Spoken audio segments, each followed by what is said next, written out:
Eu fui head de Uhum. sustentabilidade do Santander, fui diretora da Febraban de sustentabilidade também, e atualmente eu tenho uma consultoria de sustentabilidade, finanças climáticas, finanças sustentáveis, e Uhum. faço várias coisas. Entre elas, eu dou aula, eu sou conselheira do Fundo Nacional de Mudanças Climáticas, conselheira de uma empresa chamada DIP ESG, que é uma empresa de tecnologia de mensuração de impacto, a conselheira da Sistêmica Digital, que faz projetos de créditos de carbono, e também conselheira de uma ONG, que é o Corredor Ecológico do Vale do Paraíba, onde eu fico prestando atenção na modelagem de como você fazer florestas e como você trazer a questão de adaptação do clima, né? Então, esses são. E dou aula na Fundação Dom Cabral, dou aula na FAP, no IBMEC e no IDP. Né? São aulas para cursos ou de pós-graduação ou de mestrado, onde eu entro especificamente para falar sobre sustentabilidade, a questão de finanças e as implicações nos modelos de negócio. E a minha consultoria é basicamente olhar as empresas e tentar fazer com que as empresas se alavanquem em termos de sustentabilidade, onde eu faço uma assessoria e também um planejamento estratégico para a empresa avançar. Tá? Então, assim, são mais de 30 anos de carreira, sendo que dentro desses 30 anos de carreira, 24 são dedicados a finanças sustentáveis. Eu comecei esse tema aqui no Brasil em 2001, né, não havia absolutamente nada, quando o meu presidente do banco, Fábio Barbosa, no ABN Real, o tio me convidou, na realidade, para introduzir a sustentabilidade nos negócios. Foi no primeiro momento, uma felicidade muito grande. No segundo momento, o impacto do tipo assim, como que eu vou fazer isso, né? Porque não havia nenhuma referência, não havia naquela época taxonomia, resoluções, frameworks, tudo que você imaginar de sustentabilidade não existia, era zero. Então, tudo que foi criado foi literalmente do que eu li sobre todas as matérias, desde da década de 70 em relação à sustentabilidade, as negociações internacionais, a questão técnica científica que estava sendo embasada nisso tudo, juntando com conhecimento meu tanto do lado de produtos financeiros, uma gestão financeira, para entender aonde eu deveria mexer dentro de uma instituição financeira para chamá-la de finanças sustentáveis ou para chamar de um negócio sustentável. Né? Então, esse foi meu desafio em 2001.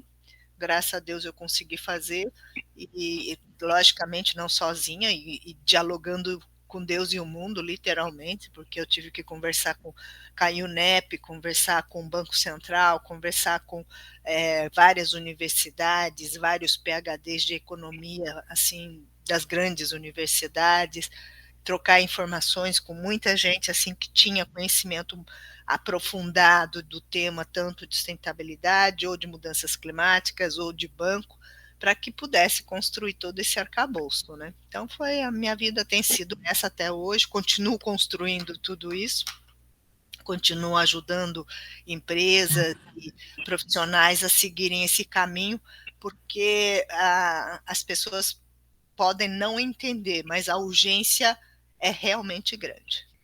O que está em jogo não é o planeta Terra, porque o planeta Terra, se ele virar uma bola de fogo, ele vai continuar girando o universo tranquilamente por mais alguns bilhões de anos.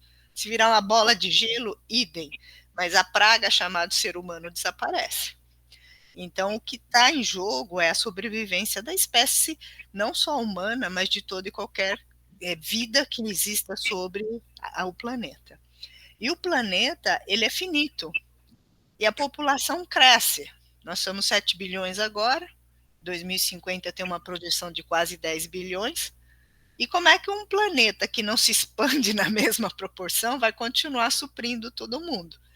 E se a gente não, literalmente, né, é só fazer a continha, né? Se você tem 10 pessoas e uma maçã, você divide em 10 pedacinhos, né? Se você tem 20 pessoas, você tem que diminuir para dividir em 20, e assim vai. Então, o que está acontecendo com o planeta é exatamente isso.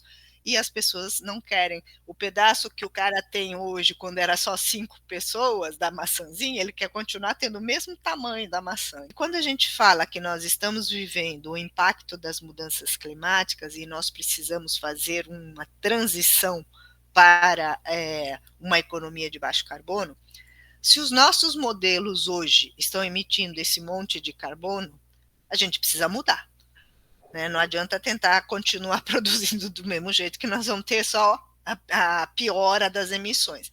E para mudar, a gente precisa entender que tem desde mudanças da forma de se fazer os negócios até o procedimento de produção.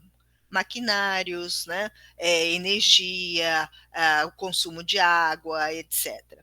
E aí entram as tecnologias que têm que ter menos emissões. As tecnologias de menor emissão, no primeiro instante, assim, parece simples de você falar, não, você tem que trocar, por exemplo, esse motor que é diesel por um motor a gás, por exemplo, ou elétrico, alguma coisa assim. Parece simples. Só que você tem que fazer uma transição com todo um planejamento junto aos setores, senão você causa um desequilíbrio econômico muito grande. Você pode interromper uma empresa no sentido de que se aquela empresa não avançar naquele compasso, ela fecha. Né? Então vamos supor que hoje, só para você ter uma ideia, assim, indústria de carros elétricos. A partir de hoje, todo mundo tem carro elétrico. O que acontece com as empresas que fabricavam as peças dos carros que são a combustão? Oficinas mecânicas vão fechar, porque não pode ser mais oficina mecânica, vai ser uma oficina com características mecânicas elétricas. Mas a elétrica vai pesar mais do que a mecânica, porque o motor, inclusive, de combustão é totalmente diferente do o motor elétrico. Né? Então, as tecnologias de engenharia e de mecânica são distintas. Se o cara que está ali há 30 anos trabalhando na oficina mecânica não se atualizar, ele deixa de atuar nesse setor. Então, o desequilíbrio que você pode causar da noite para o dia é muito grande. A mesma coisa em petróleo. Todo mundo fala, a gente tem que parar de usar combustíveis fósseis. Né? Quando a gente fala de petróleo, o petróleo, assim, as pessoas ligam automaticamente a combustível, que é o diesel, a gasolina. Só que a gente tem que lembrar que o petróleo não é só isso. O petróleo, ele está no plástico, ele está... nós estamos usando tecidos. Esses tecidos têm uma quantidade de sintético que é petróleo. Nós estamos falando do asfalto, que é petróleo, o avião é petróleo, o motor que está nas fábricas tem o uso do petróleo. O nosso computador aqui, que tem borrachas e muito mais coisas aqui, tem petróleo. Então, a utilização do petróleo, ele precisa ser retirado gradualmente, mas você tem que incentivar a indústria de oil and gas a fazer pesquisa para reposicionar seus produtos. Então, ele pode ter um plástico, só que em vez do plástico ter como o polipropileno como base, ele vai ter uma outra matéria. Pode ser um plástico de celulose, pode ser um plástico à base de outra matéria-prima. Então, só que para isso acontecer na larga escala que nós temos hoje no mundo, as empresas precisam investir em pesquisa e desenvolvimento e fazer toda uma mudança estratégica de produção e modelos de negócio. Fala tecnologia, né, Gabriel? Assim, no mundo da sustentabilidade, a gente não fala só da tecnologia maquinário. É a tecnologia do modelo de negócio, é a tecnologia social, é a tecnologia econômica, é a tecnologia de maquinário. São várias tecnologias em que tem que ser analisadas, aprofundadas e levadas em bases técnicas e científicas para não haver um desequilíbrio global. Porque se fosse só de uma empresa, é uma situação. Mas quando a gente fala de uma mudança global, a catástrofe econômica que isso pode causar é muito grande. eu, como trabalho com esse tema há muitos anos, o pessoal sempre me fala, quando tem aquelas negociações na COP, né? Ah, Linda, o que você acha? Que a gente tem que sair da indústria de petróleo? Isso, a gente sai da indústria de petróleo e a gente volta a morar nas cavernas. Não vai ter mais transporte, não vai ter energia, não vai ter mais como manter esse padrão de vida que nós temos. Não adianta falar, nós temos aqui o nosso trabalho remoto, não vai ter nem mais computador, gente, desculpa. Então, assim, é complicado isso, né, Gabriel? Linda, como que o Fundo Nacional do Clima tem contribuído para a mitigação e adaptação às mudanças climáticas no Brasil? Você consegue destacar algum projeto? Olha, o Fundo Nacional de Mudanças Climáticas, ele é o fundo criado pelo governo brasileiro para justamente atuar tanto na mitigação quanto na adaptação. Se tem ajudado, sim. Né? Esse ano, o fundo fez uma captação internacional de 10 bilhões de reais, e quem é o agente autorizado a repassar esse recurso é o BNDES. Então, se você entrar lá no BNDES Fundo Clima, você vai ver todos os programas que o BNDES destina a esses recursos. Qual é a vantagem desses recursos? Ele tem uma taxa de juros menor e um alongamento de prazo, justamente porque o governo está sendo, digamos, o negociador desses recursos, né? Então, esse recurso é justamente direcionado, quando a gente está lá no Fundo Nacional do Clima, dentro da nossa comissão, a gente olha o que é que foi negociado pelo Brasil, pela NDC, porque esse recurso é para o quê? Justamente ajudar o Brasil a atingir as metas de negociação da NDC. Na hora que a gente olha a NDC, a gente olha quais são os setores prioritários, o que precisaria avançar, quais são os pontos estratégicos de mitigação. Então, a partir disso, a gente tem lá uma lista de setores e atividades necessárias em relação à priorização, e o BNDES, que é o repassador oficial da parte de mitigação, ele vai lá e aplica nos programas de financiamento, tá? Tem o lado da adaptação também. Os recursos de adaptação, eles são geridos pela Caixa Econômica Federal. Qual a diferença da mitigação e qual a diferença da adaptação?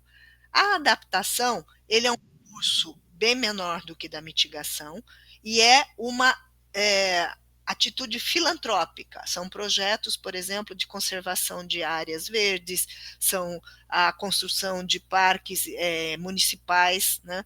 Então, na hora que você olha a questão da adaptação, que é gerido pela Caixa Econômica Federal, é feito um sistema de licitações de projetos que a Caixa vai receber, vai avaliar e vai apresentar ao Conselho para que o Conselho também aprove se são aqueles projetos que devem receber esses recursos.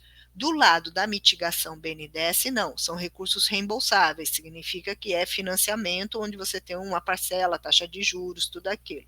E isso é avaliado na gestão do BNDES, que faz as análises dos projetos, análises de crédito, análises de risco, etc.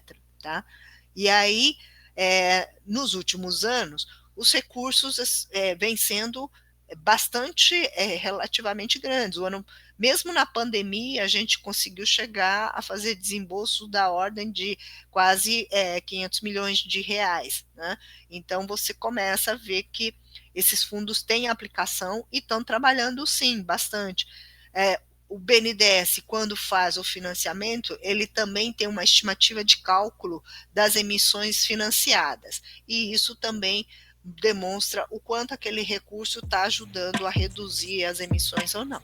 Falando um pouquinho sobre tecnologia também, como que você enxerga o papel da tecnologia na aceleração do processo de sustentabilidade? Você consegue destacar alguma inovação que tem algum potencial para transformar práticas sustentáveis em escala, ou ainda é muito utópico falar dessa forma?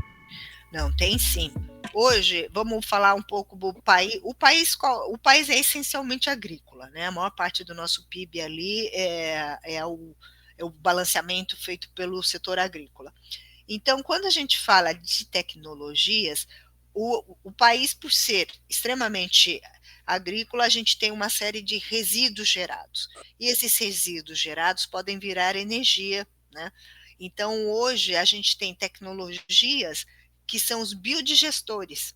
Os biodigestores, eles podem ter biodigestor para uma pequena família de agronegócio que pega aqueles resíduos orgânicos e transforma ou em gás ou em energia elétrica, né? Ou você tem usinas de biodigestores gigantes, né? Onde você tem uma quantidade enorme de resíduos orgânicos, ou tipo de resíduos, né, de alimentação, ou palhas de arroz, ou a indústria de cana-de-açúcar, que tem resíduos ali da cana, etc., que transformam em energia, e muitas das nossas usinas de álcool, elas têm lá a geração a energia elétrica utilizada ali dentro da própria usina para fabricar o álcool é oriunda desses biodigestores, né, que já pegam o resíduo orgânico e transformam em energia. Então, dentro da transição tecnológica, o que eu posso te dizer é o seguinte: a biotecnologia, o Brasil é um país de grande biodiversidade, ligado a um sistema agrícola e que tem muitas florestas. O que a gente deveria realmente avançar e o que falta é pesquisa. Dinheiro para pesquisa, gente fazendo pesquisa, aplicando pesquisa, não aquela pesquisa que vai demorar 50 anos sem ter aplicação, mas uma pesquisa aplicada, onde essa pesquisa aplicada poderia gerar novas tecnologias, novas oportunidades para o Brasil e trazer resultados, sim, para os modelos de negócio. Então, na hora que a gente começa a olhar essas biotecnologias, nós podemos ter o Brasil, apesar de ser um país essencialmente agrícola, a maior parte dos agroquímicos nós importamos. Nós não somos produtores de agroquímicos. Então, em vez da gente ficar importando agroquímico e ainda contaminar cada vez mais o solo, por que a gente não desenvolve bioquímicos, né, onde esses produtos podem não só agregar valor à produção, mas ajudar realmente a um avanço agrícola muito grande e significativo, tá? Tem várias tecnologias sendo testadas? Tem várias tecnologias, inclusive Embrapa, né, que é um dos grandes pesquisadores nossos agrícolas, indústrias que mexem, né, com essa parte aí, não só de insumos, mas também de energia, que estão olhando essa questão do resíduo versus a geração energética, né? A questão do bioquerosene que está sendo desenvolvida para a aviação, né? Já temos hoje os aviões que vão para Fernando de Noronha, tanto da Gol quanto da Latam, já usam bioquerosene, que são testes que foram feitos para troca de combustíveis, né? O bioquerosene também é tipo etanol, que para diminuir as emissões, a pegada, né, da indústria de voo para a ilha de Fernando de Noronha, que é uma reserva biológica, né? Então, tudo isso, e o Brasil tem muito ainda a desenvolver e pesquisar nas biotecnologias, por exemplo, quando a gente fala da bioeconomia, né? Uhum. A bioeconomia, todo mundo, né, o famoso açaí é brasileiro e foi descoberto pelos Estados Unidos como um superfood. E ele foi vendido inicialmente no X Games americano. E aí o brasileiro, né, como adora copiar o americano, começou a comer açaí. Mas o açaí já existia lá nas nossas florestas amazônicas há muito tempo. Os indígenas não são fortes à toa, eles comem açaí até dizer chega, ou as comunidades ribeirinhas, né? Assim como o açaí, nós temos muitos superfoods que não foram descobertos e que estão aí nas nossas florestas. E a gente tem indústrias de fármacos que fazem essa pesquisa, mas aí acabam levando esse conhecimento para fora. O exemplo é o captopril. Você já viu falar no captopril, que é aquele remédio para você dormir? O captopril, ele é um remédio vendido no mundo inteiro, que a origem do produto lá, insumo do remédio captopril, é o veneno da jararaca brasileira. A jararaca não ganha royalties, né? Mas se tivesse todo um processo sério de pesquisa, patentes, etc., a jararaca brasileira estaria ganhando patentes. Então, a bioeconomia pode ser, sim, uma grande saída para o país sem sair devastando, né, as nossas florestas, a nossa biodiversidade, e sabendo trazer esse equilíbrio. É uma questão de ter recursos aplicados e pessoas que queiram fazer. No cenário atual, com os eventos climáticos extremos se tornando mais frequentes, como as empresas podem utilizar a tecnologia para mitigar riscos e criar estratégias de resiliência? Como que essa mudança pode vir do setor privado também? O setor privado sempre é o primeiro a avançar em várias coisas por uma razão simples, porque ele é o business dele, né? Por que em 2001 eu comecei a olhar sustentabilidade se não havia nem regulamentação, nem política pública em nenhum lugar do mundo? Porque a gente detectou riscos, né? Na hora, o que é um banco? Um banco é um grande gestor de riscos. Se você detecta um risco, indiferente do risco já estar nomeado, classificado ou regulado, o risco existe. É um evento, é um fato. É o que eu falo para as pessoas sobre mudanças climáticas. Você pode não acreditar na terminologia mudanças climáticas ou nos cientistas. Só que você não pode negar as enchentes, os eventos extremos, as secas, o que está acontecendo. Você vai fechar os olhos e falar que não aconteceu nada no Rio Grande do Sul? Né? Então, eu falo assim, diante de fatos, não tem como você contestar. Você pode chamar o evento extremo de chuvinha, do que você quiser, mas ele existe. E aquilo é um risco que está apresentado e está posto. Uma vez que ele está posto, você tem que tratar, porque senão você vai ter prejuízo no sentido de perdas, e perdas não só financeiras ou de ativos, mas perdas até de vidas, como aconteceu lá no Rio Grande do Sul. Então, as indústrias privadas, as empresas privadas, ela agem e reagem frente aos fatos que lhes são apresentados. Né? Quando está embasado dentro de uma política pública, ou até mesmo juridicamente falando, é ótimo. Mas quando você detecta aquilo e não tem nada te apoiando, você tem que tomar uma ação. Né? E essa ação, geralmente, as empresas privadas, elas têm uma coisa de responsabilidade que é a litigância ligada por tudo isso.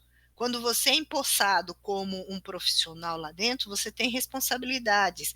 E como você é empossado como executivo, a sua responsabilidade, além da empresa, vai para uma responsabilidade civil também. Você pode ser preso por uma decisão errada. Então, o que acontece é que as empresas acabam se adiantando para mitigar os riscos. E a empresa privada tem que responder aos investidores. Alguém é dono daquela empresa. Pode ser empresa familiar, mas tem um dono. Né? Se é uma empresa aberta, tem investidores. Tem que responder a esses caras. E se você não responder corretamente, o cara ativa aquela legislação de que você é responsável, né, que pode ser responsabilizado, inclusive criminalmente.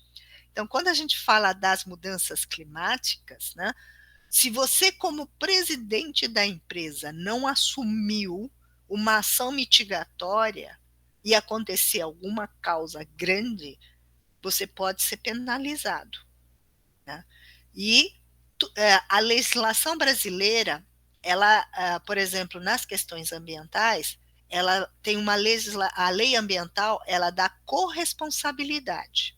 O que é corresponsabilidade? Vamos supor que eu tivesse financiado um projeto que matou um monte de gente.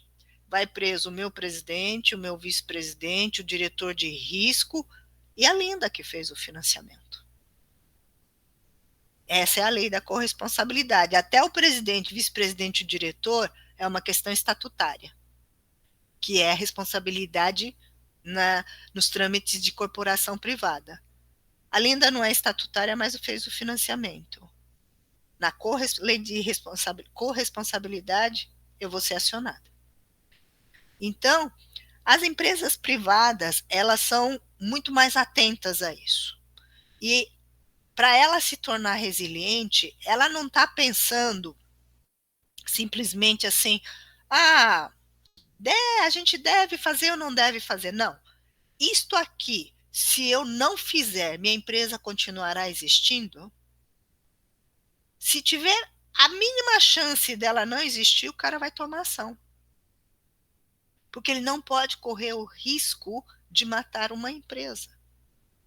A missão dele é perpetuar a continuidade da empresa, né? Por isso que nós temos empresas privadas aí de 100 anos. Então, essa resiliência toda, ela é criada a partir de todo um arcabouço de governanças que são criadas. As empresas grandes sempre buscam essa antecipação. Aí a gente sempre fala, né? Você tem aqueles que são os inovadores que puxam à frente, tem aqueles que são seguidores, né? E aqueles que depois um dia acordam e resolvem fazer alguma coisa. Essas duas primeiras, né? As que puxaram e as que já foram logo atrás, elas vão sobreviver. Aquelas que estão pensando ainda, talvez não sobrevivam. Quais são as suas expectativas para o futuro da sustentabilidade no Brasil, considerando os avanços tecnológicos? Também a gente não pode deixar de levar em consideração as pressões globais que tem em cima do Brasil, justamente pela biodiversidade. A gente carrega muito esse discurso também quando tem alguma COP, algo fora, o Brasil sempre tem uma fala de peso.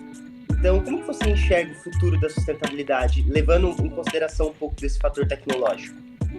Olha, o Brasil está avançando, né? O próprio governo, né, trouxe o plano de transição ecológica, e aí o setor industrial que precisava se modernizar, graças a esse plano, está começando a se mexer. E essa mobilização ecológica, ela leva em consideração as questões da biodiversidade, mudanças climáticas, etc. E o Brasil também está combatendo um dos grandes fatores de emissões, que é o nosso desmatamento. E a tecnologia de combate a desmatamento, hoje, muita utilização de satélites, drones, etc., já está posto aí até pelos sistemas do INPE, do MCTI. O que falta agora é mais investimento na fiscalização, porque por mais que você tenha um monitoramento, se você não tiver a fiscalização e avaliação em loco, fica difícil. Então, o Brasil está num caminho, tá indo num caminho bastante interessante, só que ainda tem que se mexer muito mais rápido. Nós já estamos em 2024 e o primeiro grande marco de medição de como que a gente está avançando é 2030. 6 anos para um país é como se fosse daqui a 2 horas. Então, é muito complicado se a gente não tomar ações muito assertivas. Mas eu acho que a COP do ano que vem, 2030, já traz um fator de repensar muita coisa, porque o fato da COP ser aqui em Belém já vai mobilizar tanto o governo, que já está se mobilizando, quanto as empresas aqui do país e a sociedade civil como um todo. Então, tem futuro? Tem, mas a gente precisa agir, porque ideias e planejamentos tem muitas, mas está faltando um pouco de ações.